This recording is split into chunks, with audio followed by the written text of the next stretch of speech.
Bersama kami saat ini sudah ada Deputi Operasi SAR dan Kesiapsiagaan Basarnas, Bapak Laksana Muda TNI, Pak Ribut Eko Suyatno. Selamat malam, Pak. Selamat malam, Mbak. Tim ini telah menemukan titik lokasi yang diduga ini merupakan bangkai kapal, dan juga yang kedua tadi disampaikan juga akan menerjunkan tim penyelam. Terkait dengan dua hal ini seperti apa penjelasannya, Pak? Dari last known position atau lokasi kejadian kecelakaan kapal seperti di sini, ini yang awalnya, kemudian side sense sonar bisa mendeteksi pergeseran diduga ya kapal korban tenggelam. Ini bergeser kurang lebih 0,8 nautical meter atau sekitar 800 meter lah. Jadi kalau kita lihat arus perputaran arus di Selat Bali seperti ini pada kondisi real time. Ya, arus antara 0,2, 0,4, 0,3 ini muter. Bisa dilihat di sini. Jadi hal ini menjadi referensi kita dalam meyakinkan bahwa ini adalah fix datum.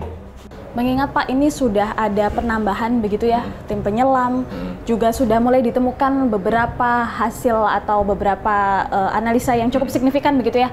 Kira-kira berapa lama nantinya operasi evakuasi ini akan diberlakukan begitu ya? Kalau kita belum bisa memprediksi dengan kecepatan karena kita bergantung dengan kondisi cuaca alam. Kita tidak bisa melawan situasi cuaca alam.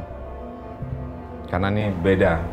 Surface darat dan subsurface itu beda. Khususnya bawah air. Ya, kita ada di dimensi bawah air yang berbeda dengan di permukaan ataupun di darat. Nah, ini yang perlu kita tetap menganalisa, memberikan debriefing kepada para penyelam sebelum mereka melakukan tugasnya di bawah air. Sehingga gambaran dari ROV ini bisa diketahui oleh para diver.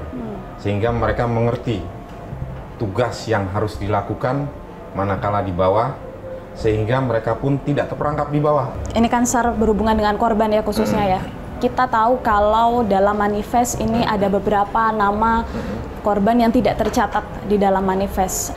Seperti apa temuan dari SAR sampai sejauh ini? Apakah sudah ada lagi penambahan korban yang tercatat di manifest, dan mungkin orang-orang yang sebelumnya tidak tercatat di manifest ini apakah kemudian nantinya juga akan diperbarui data-data ini supaya tim SAR ini memperluas kembali korban-korban yang akan menjadi target begitu ya?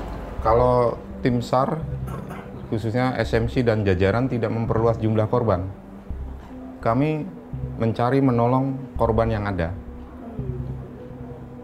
Namun patokan kami adalah manifest. Kita akan mencari dalam kondisi di bawah air, yang ada pasti kita bawa ke atas, kita evakuasi.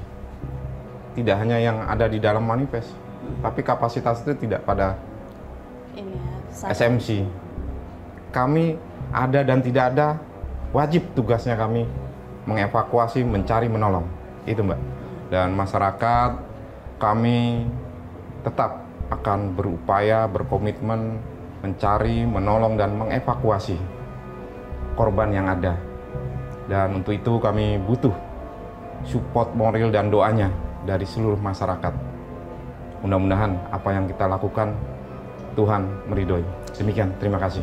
Terima kasih sekali lagi Pak Eko atas waktu dan kesempatannya. Tentu kita juga berharap hal yang sama, segala proses evakuasi ini dapat berjalan dengan lancar ya. Amin. Hingga kini puluhan korban tenggelamnya kapal Tunu Pratama Jaya masih belum ditemukan. Pihak tim gabungan terus berupaya melakukan penyisiran di Selat Bali untuk mencari para korban hilang, mulai dari menambah jumlah armada hingga menerjunkan tim penyelam. Sementara itu, penyebab pasti dari tenggelamnya kapal Tunu Pratama Jaya masih belum dapat dipastikan. Hingga kini, pihak tim gabungan masih terus berfokus pada evakuasi dan juga pencarian para korban hilang. Fakta yang kami temukan di lapangan, terdapat beberapa korban yang identitasnya tidak tercantum dalam manifest kapal karena mereka menggunakan travel. Sementara itu juga proses tenggelamnya kapal ini terjadi begitu cepat sehingga beberapa korban tidak dapat melakukan penyelamatan diri.